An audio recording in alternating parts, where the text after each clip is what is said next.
NDA के खेमे से भी एक पॉजिटिव न्यूज आ रही है सारे घटक दलों के लिए, और वो ये कि एनडीए के घटक दलों में भी सीटों पर सहमति बन गई है। पिछले 2-3 दिन से सार्वजनिक तौर पर कभी जीतन राम मांझी, कभी चिराग पासवान अपनी नाराजगी जता रहे थे, सम्मानजनक सीटें देने की मांग कर रहे थे। अब जबकि बिहार के बीजेपी के बड़े नेता मैदान में डटे हुए थे, अब खबर यह आ रही है कि उन्होंने सबको मना लिया है।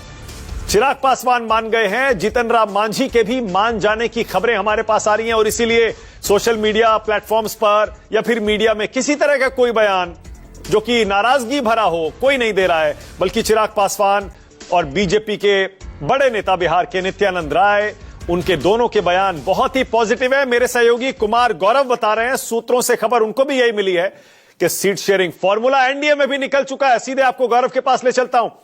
गौरव, क्या जानकारी है, किसको कितनी सीटें मिल रही है और चिराग पासवान को कैसे मनाया बीजेपी ने?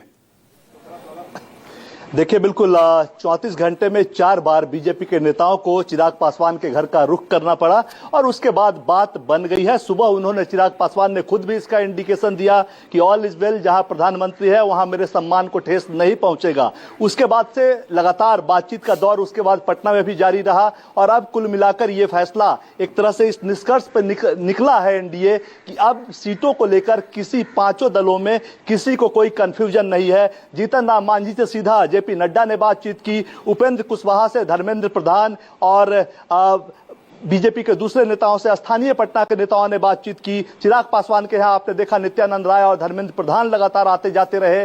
और जहां तक जेडीयू और बीजेपी का सवाल है, उनमें बहुत ज्यादा अंतर पहले से भी नहीं था। मोटे तौर पे सीटों के आंकड़े की अगर बात करेंगे तो एक सहमति यह बन चुकी है कि अब एनडीए से कोई बाहर नहीं है, सभी साथ मिलकर चुनाव लड़ेंगे। जहां तक सीटों की बात है, जो आंकड़े अभी फिलहाल आए हैं, JDU 102 seat, BJP 101 seat, Chirag Paswan 26 seat, 8 सीटें मांझी को मिलेंगी और 6 सीटें उपेंद्र कुशवाहा को मिलेंगी। यानी 203 सीट में 203 सीट जो है बीजेपी और जेडीयू के बीच बटा है और बाकी जो 40 सीटें हैं वो तीनों सहयोगियों के बीच बटा है। इसमें +-1 हो सकता है क्योंकि मोटे तौर पे कई सीट, 1-2 सीट ऐसे हैं जो चिराग चाहते हैं वो जेडीयू के खेमे के हैं। बीजेपी को जो भी चिराग ने डिमांड किया था, बीजेपी ने उसको पूरा किया। अगर जेडीयू तैयार नहीं होती अपनी सीट चिराग को देने के लिए तो भी कोई कंफ्यूजन नहीं है। चिराग की तरफ से भी बीजेपी के टॉप लीडरशिप को एश्योर किया गया है कि वो कहीं नहीं जा रहे हैं,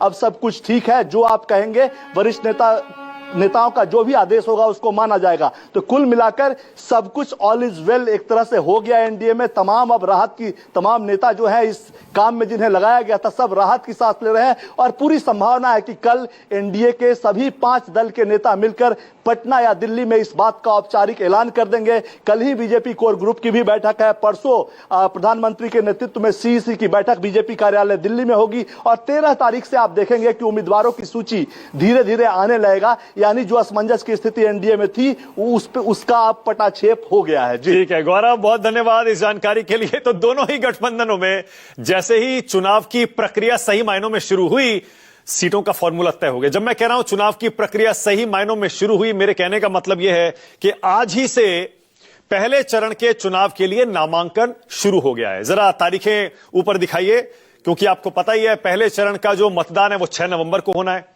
दूसरे चरण का मतदान 11 नवंबर को होना है और नतीजे आने 14 नवंबर को। अब जो पहले चरण की वोटिंग है 6